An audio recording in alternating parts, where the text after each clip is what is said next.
ఉమ్మడి ప్రభుత్వం వచ్చి 60 రోజుల దగ్గరలో ఉన్నారు. చంద్రబాబు నాయుడు గారి విజనరీ కళ ఎంతవరకు సఫలీకృతం అవుతుందంటారు ఈసారి? ఎంతవరకు ఖజానా ఖాళీ అంటున్నాడు వచ్చిన కాడిచి.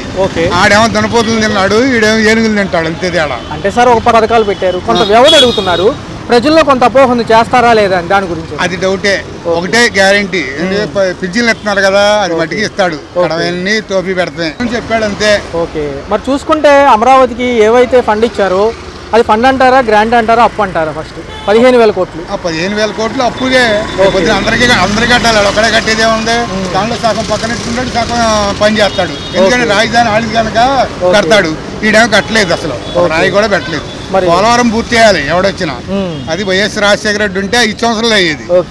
ఇప్పటికైనా 15 సంవత్సరాలు ఒక రాయి పెట్టాల, అర్థమైందండి. అదే వైఎస్ రాజశేఖర ఉంటే 10 సంవత్సరాల క్రితమే పూర్తి అయిపోయింది. ఓకే సార్, ఒక పక్క యువత కానివ్వండి, ప్రజలు కానివ్వండి, ప్రజలేమో డెవలప్మెంట్ కోసం చూస్తున్నారు, యువత ఉద్యోగాల కోసం చూస్తున్నారు. ఈసారి ఎలా ఉండబోతుంది? ఉద్యోగాలు కావాలంటే మన రాజధాని డెవలప్ అయితేనే ఉద్యోగాలు, తెలియదు ఎక్కడి నుంచి మనకు ఉద్యోగాలు అనేది లేవు, మన రాష్ట్రంలో ఏమీ లేవు. ఇప్పుడు ఈయన వచ్చిన కానీ ఏమన్నాడంటే వచ్చేదాకా ఇది చేస్తా అన్నాడు, ఇప్పుడు వచ్చిన ఖజానా ఖాళీ అంటున్నాడు, ఇది ఒకటే. మరి చంద్రబాబు నాయుడు గారి కళ ఎంతవరకు సక్సెస్ అవుతుంది అంటారు అమరావతి? ఎంతవరకు అంటే ఎవరైనా జనం ఏమన్నా ఇస్తే డబ్బులు అప్పుడు బాగు చేసేటట్టున్నాడు మనిషి. మాట ఇదివరకు ఎలక్షన్ ముందు మాటకి ఇప్పుడు మాటకి ఎవరన్నా డబ్బులు ఇస్తే బాగు చేస్తానన్నాడు. మీ ఖజానా నుంచి తీవు, ఈ రూపాయి తీవు, ఎమ్మెల్యేలు ఎంపీలు ఎవడో రూపాయి తీయడు. మోడీ ఏమన్నా ఇస్తే ఏమన్నా చేస్తాడు, ఆడి ఎవడో. మరి రాబోయే 5 సంవత్సరాలు ఎలా ఉండబోతుందంటే? ఎలా ఉండబోతుందంటే ఏదైనా రాజధాని కదిలితే, ఆమోద ముద్ర పడితే సాఫ్ట్వేర్ కంపెనీలు వస్తాకి అవకాశం ఉంది. ముద్ర పడిపోతే వాళ్ళు కూడా రారు. మరి ఒక మాటలో విజనరీ లీడర్ గా పేరు పొందిన చంద్రబాబు గారు ఒక కళ ఎలా ఉండబోతుంది అంటే ఏం చెప్తారు? కళ అంటే డబ్బులు ఇస్తే డెవలప్ చేస్తాడు, డబ్బులు లేకపోతే ఏం చేస్తాడు? డబ్బులు ఉంటే కూరగాయలు తెస్తా, లేకపోతే ఏం తెస్తాను. అలాగే ఎక్కడన్నా ఇస్తే తెద్దామని చూస్తున్నాడు. వీటి దగ్గర కోట్ల రూపాయలు ఉన్నాయి, చంద్రబాబు నాయుడు దగ్గర కోట్లు ఉన్నాయి, జగన్ గారి దగ్గర కోట్లు ఉన్నాయి, ఎవడో రూపాయి తీయడు జేబులోంచి. జనాలు టోపీలు పెడతామే కానీ ఎవడు తీయడు. అదే ఎన్టీ రామారావు, వైఎస్ రాజశేఖర రెడ్డి లాంటి వాడు మన ఎవడన్నా వస్తే ఉపయోగపడుతుంది మన రాష్ట్రానికి. ఫైనల్ ఒక క్వశ్చన్ సార్, అన్నా క్యాంటీన్ గురించి ఏమంటారు? అన్నా క్యాంటీన్ పెడితే మంచిదే, ఎందుకంటే లేని వాళ్ళు ఉన్నారు కనుక పర్వాలేదు, అది ఒక అందుకు పర్వాలేదు. లేని వాళ్ళకి పడకుండా అక్కడ తమిళనాడులో పెట్టింది అమ్మా క్యాంటీన్ అని, ఇక్కడ అన్నా క్యాంటీన్ అని పెట్టారు, కొంతవరకు అది మెరుగే. ఇప్పుడు పింఛన్లు ఇస్తున్నాడు కనుక అది ఇవ్వకపోతే మరీ అలరి కడతారని ఇస్తున్నాడు ఈయన. సచివాలయంలో సిబ్బందిని పీకేశాడు, కొంతమందిని ఈ ఉండవాళ్ళని కూడా పీకేస్తాడు నాకు తెలిసి. ఉంచడం నువ్వు పెట్టింది నేను ఉంచడం, నేను పెట్టింది ఆయన ఉంచడం, అది వీళ్ళిద్దరు దొంగలు దొంగలు ఊళ్ళు పంచుకున్నట్టే. వీళ్ళిద్దరు వచ్చినా ఎవడొచ్చినా వేలే. అదే వైఎస్ రాజశేఖర రెడ్డి ఉంటే మన రాష్ట్రం బాగుపడుతుంది, రాష్ట్రం ఇడైపోయేది కాదు. ఇప్పుడు మన రాష్ట్రంలో ఏమీ లేదు, ఖజానా ఖాళీగా ఉంది, ఉద్యోగాలు లేవు. అది బాబు ప్రస్తుతానికి. రాజధాని అమరావతి, రెండోది ఉమ్మడి కుటుంబ ప్రభుత్వం, చంద్రబాబు నాయుడు గారి విజనరీ, ఇవన్నీ సక్సెస్ఫుల్ గా అవుతాయి అంటారా? అవుతాయి. సో దాని గురించి కొంత విశ్లేషణ చెప్పండి. విశ్లేషణ ఏముంది, ఈ పనులు చేస్తాడని అనుకుంటున్నాం, రోడ్లు అవి శుభ్రంగా చేసి పెడతాడని. వాడు చేయని ఇటు చేస్తాడని అనుకుంటున్నాం. చేయకపోతే నెక్స్ట్ వాళ్ళకి కూడా ఈడికి పట్టినకైతే ఆడికి పట్టింది. సో చంద్రబాబు నాయుడు గారు ఏమంటున్నారంటే, నేను బాగా ఎక్స్పీరియన్స్ ఉన్న వ్యక్తిని, ఎన్నాళ్ళలో నుంచి అనుభవం ఉంది, ఒక పక్క హైదరాబాద్ కానివ్వండి, సాఫ్ట్వేర్ కంపెనీలు కానివ్వండి. అవును, చేశాడు, డెవలప్మెంట్ బాగానే చేశాడు హైదరాబాద్. కాకపోతే మనకు కూడా చేస్తాను అంటున్నాడు, అది ఎంతవరకు వాళ్ళే తేల్చుకోవాలి, ప్రజలు తర్వాత తేల్చుతారు దాన్ని. ఒక పక్క చూసుకున్నట్లయితే యువత కానివ్వండి, ప్రజలు కానివ్వండి అత్యంత ఆశతో ఉన్నారు, ఈ ప్రభుత్వం అన్న డెవలప్మెంట్ చేస్తుందేమో అని ఆశతో ఉండాలి. మరి ఎలా ఉండబోతుంది సార్? ఒక పక్క అమరావతికి నిధులు కూడా ఇచ్చారు కేంద్ర ప్రభుత్వం, చేస్తారు, డెవలప్మెంట్ చేస్తారు. మరి మిగతా పథకాల గురించి చూసుకుంటే చంద్రబాబు నాయుడు గారు కొంత వ్యవధి అడిగారు. అవును, మరి ఖజానాలో డబ్బు లేదు కాబట్టి యావత్ అడిగాడు, అవి కూడా ఇస్తాడు నిదానంగా. ఒక్కసారి ఇవ్వాలంటే వాడి వల్ల కాదు ఇప్పుడు పరిస్థితులు ఉండబట్టి. సార్ మరి ఈసారి రైతుల పరంగా ఎలా ఉండబోతుంది అంటారు ఈ గవర్నమెంట్? రైతులకు 20,000 భరోసా ఇస్తానన్నాడుగా. అవి ఇస్తే వాళ్ళు రైతులు బాగానే బాగుపడతారు. మరి ఈసారి ఇక్కడ ఆంధ్రప్రదేశ్ సంబంధించి యువత కానివ్వండి, ఉద్యోగస్తులు కానివ్వండి, పాలన ఎలా చూడబోతున్నారు? ఇంకా అప్పుడేం తెలిసిద్ది, ఇంకా టైం ఉంది కాబట్టి చూస్తారు. ఏదో కంపెనీలు తెస్తాను అంటున్నాడు కదా. చూసుకుంటే అన్నా క్యాంటీన్ మళ్ళీ పునరుద్ధరిస్తున్నారు. పునరుద్ధరిస్తున్నాడు ఆగస్టు 15 నుంచేనంట. మరి ఎలా ఉండబోతున్నాయి సార్? అవి ఏం చూడాలి కదా, చూడకుండా ఎట్లా చెప్తాము. మరి మహిళలకు ఉచిత బస్సు ప్రయాణం అన్నారు, అది ఇంకా అమలు లేదుగా ఇప్పుడు ప్రస్తుతానికి. సో ఫైనల్గా చూడబోతే 5 సంవత్సరాలు ఎలా ఉంటుందని ఆశిస్తున్నారు?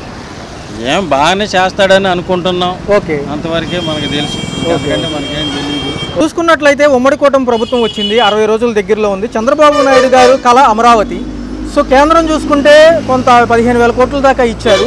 సో నిర్మలా సీతారామన్ గారు ఈ ప్రభుత్వానికి మాకు ఒక అండర్స్టాండింగ్ ఉందంటున్నారు, కానీ ప్రజల్లో కొంత అపోహ ఉంది. దాని గురించి ఏమంటారు? లేదు సార్, అమరావతి స్టార్ట్ అయితే బాగానే ఉంటుందండి. ఓకే, ఈ ప్రభుత్వం గ్యారంటీ చేస్తుందండి. ఓకే. మరి చంద్రబాబు నాయుడు గారు కళ ఏమంటారు? అమరావతేనండి ఆయన కళ, పోలవరం ఇవన్నీ చేస్తే బాగుంటుందండి. ఓకే, మరి యాజ్ ఏ విజనరీ లీడర్గా ఆయనకు ఒక పేరు ఉంది. అవునండి. మరి సాఫ్ట్వేర్ కానివ్వండి, హైదరాబాద్ డెవలప్మెంట్ కానివ్వండి, అక్కడతో పోల్చుకుంటే ఇప్పుడున్న 5 సంవత్సరాలు వీళ్ళ కీలక దశ. రెండో చూసుకుంటే చంద్రబాబు నాయుడు గారు వయసు రీత్యా చూసుకున్న ఇది కీలకం. మరి ఎలా ఉండబోతుంది సార్ రాబోయే? ఈ సాఫ్ట్వేర్ అన్నీ తెస్తే, ఆ కంపెనీలు తెస్తే ఈ యువతకు బాగుంటుందండి. ఓకే సార్, చూసుకున్నట్లయితే నిన్న జిల్లాల వారీగా కలెక్టర్ సమావేశంలో దిశానిర్దేశాలు ఇచ్చారు. అత్యంత ప్రాతిపదికన కలెక్టర్లందరినీ ముందుగా రోడ్లకి సంబంధించిన టెండర్లు కానివ్వండి, వీటిని కానీ ముందు చేయమంటున్నారు. ఎక్కడ ఉపేక్షించేది లేదు, ఎవరైనా తప్పు చేస్తే అంటున్నారు. దాని గురించి ఏమంటారు? ఏం లేదండి, ఈ ప్రభుత్వం ఎవరు తప్పు చేసినా ఊరుకోదండి. ఓకే, సో మరి చూసుకున్నట్లయితే ఈయన అభివృద్ధి ఎలా ఉండబోతుంది సార్ రాబోయే కాలంలో? బాగానే ఉంటుంది సార్. మరి చంద్రబాబు నాయుడు గారికి సంబంధించిన ఈ అన్నా క్యాంటీన్లు మళ్ళీ పునర్నిర్మాణం చేస్తున్నారు, దాని యొక్క వ్యవస్థ ఎలా ఉండబోతుంది సార్? అన్నా క్యాంటీన్లు పెడితే ఎవరున్నా బాగా తింటారు, బాగానే ఉంటుందండి. దానివల్ల ఓకే, దానివల్ల తిండి లేక చాలా మంది అలమటించారు ఈ 5 సంవత్సరాల్లో. ఓకే, బయట ఉన్నోళ్ళు. సార్ మరి చూసుకున్నట్లయితే ఈ సూపర్ 6 కోసం కొంత వ్యవధి అడిగారు, ఖచ్చితంగా చేస్తామంటున్నారు. ఇయర్ కాకపోయినా నెక్స్ట్ ఇయర్ అయినా. సో ఇదంతా సమపాలనలో తీసుకురావడానికి కొంత టైం పడుతుంది అంటున్నారు. సో జనాల్లో కొంత అపోహ ఉంది, చేయరేమోనని చెప్పి. మరి దాని గురించి చేస్తారు సార్, చేస్తారు సార్. సో ఫైనల్గా ఈ 5 ఇయర్స్ ఎలా ఉండబోతుంది? 5 ఇయర్స్ బాగానే ఉంటుందండి, బంగారు భవిష్యత్తు ఇస్తారని అనుకుంటున్నాం. ఓకే, చంద్రబాబు నాయుడు గారు సీఎంగా వచ్చారు, కొత్త ప్రభుత్వం వచ్చింది, ఉమ్మడి కూటమితో కూడిన ప్రభుత్వం. ఈసారి ఎలా ఉండబోతుంది? అంటే కొత్త దిశానిర్దేశాలు చేస్తున్నారు, కొత్త పథకాల అమలుకు కొంత వ్యవధి అడుగుతున్నారు. సో అన్నీ సక్రమంగా చేయడానికి కొంత టైం అడుగుతున్నారు. ప్రజల్లో కొంత అపోహ ఉంది, ఎలా ఉండబోతుంది అంటారు? ఆయన చేసే పరిపాలన చాలా బాగుంటుంది. కొత్త ప్రభుత్వం కదా, నిదానంగా అన్ని పనులు జరుగుతూ ఉంటాయి. మేడం, మరి చూసుకున్నట్లయితే కేంద్రం కూడా నిధులు ఇచ్చింది ఏదైతే అమరావతి డెవలప్ చేసుకోవడానికి. సో నిన్న యుద్ధ ప్రాతిపదికన కలెక్టర్ల సమావేశం పెట్టి కూడా చెప్పారు అన్నీ సక్రమంగా చేయాలండి, ఈ రోడ్ల వ్యవస్థ కానీ ఇది కానివ్వండి. రెండోది సూపర్ 6కి కొన్ని పథకాలు పెట్టారు, సూపర్ 6 అని చెప్పి. దాని గురించి ఏమంటారు? దాని గురించి అంటే ఓకే, అంటే సక్రమంగా అమలు అవుతాయా అని అడుగు. సక్రమంగానే అమలు అవుతాయి, వాళ్ళు చేసే పనులు కూడా సక్రమంగానే అమలు అవుతాయి. ఓకే, మరి రెండో చూసుకుంటే మేడం, ఆయన విజనరీ లీడర్గా హైదరాబాద్ను డెవలప్ చేశారు, సాఫ్ట్వేర్ కంపెనీలు తెచ్చారు. సరే ఈసారి ఆంధ్ర వైపుగా ఈ 5 సంవత్సరాలు కీలకంగా ఉండబోతుంది, ఎలా ఉంటుంది అంటారు? 5 సంవత్సరాలు కీలకంగా ఉండబోతుందని అంటున్నారు కదా, బాగానే ఉంటుంది వీళ్ళు చేసే పరిపాలన. ఓకే, మరి చూసుకుంటే ఇక్కడ ఉన్న యువతకు కానివ్వండి, విద్యార్థులకి ఉద్యోగాలు దొరికే ఛాన్సులు ఉంటాయి అంటారు ఈ ప్రభుత్వంలో? ఉంటాయి, ఛాన్సులు ఉంటాయి. ఇస్తానని చెప్పారు కదా చంద్రబాబు నాయుడు గారు, ఛాన్స్ ఉంటాయి. ఓకే, ఒక పక్క చూసుకుంటే ఈయనతో పాటు డిప్యూటీ సీఎంగా ఎవరైతే పవన్ కళ్యాణ్ గారు ఉంటున్నారో ఆయన గురించి ఒక 2 మాటలు. పవన్ కళ్యాణ్ గారు వచ్చారు కదా, చాలా బాగుంటది పరిపాలన. ఒక్కోటి ఒకటి చేసుకుంటూ వస్తున్నారు. అమరావతి అంతా కూడా బాగా డెవలప్ చేశారు, చాలా బాగుంది. ఇదివరకు అటువైపు ఇన్వాల్వ్ చేసే వాళ్ళు కాదు, ఇప్పుడు బాగా ఉంటుంది డెవలప్. ఖచ్చితంగా ఈ 5 సంవత్సరాల్లో చంద్రబాబు నాయుడు గారి కళ నెరవేరుతుంది అంటారు? నెరవేరుతుంది, కళ నెరవేరుతుంది. ఏ ఆంధ్ర ప్రజల కళ కూడా. సో సక్సెస్ఫుల్ గా ఈ 5 సంవత్సరాలు ఎలా ఉండబోతుంది అంటే ఒక్క మాటలో? 5 సంవత్సరాలు చాలా బాగుంటుంది పరిపాలన. ఇప్పుడే ఒక్కొక్కటి చెప్పినవన్నీ చేస్తున్నారు కదా, చాలా బాగుంటుంది. Please do subscribe to Telugu Rajyam channel. Please do subscribe to Telugu Rajyam channel.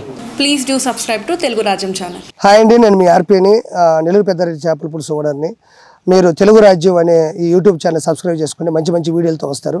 Thank you so much. Hi people, I'm Sonakshi Verma and you please watch Telugu Rajyam and please subscribe to the channel.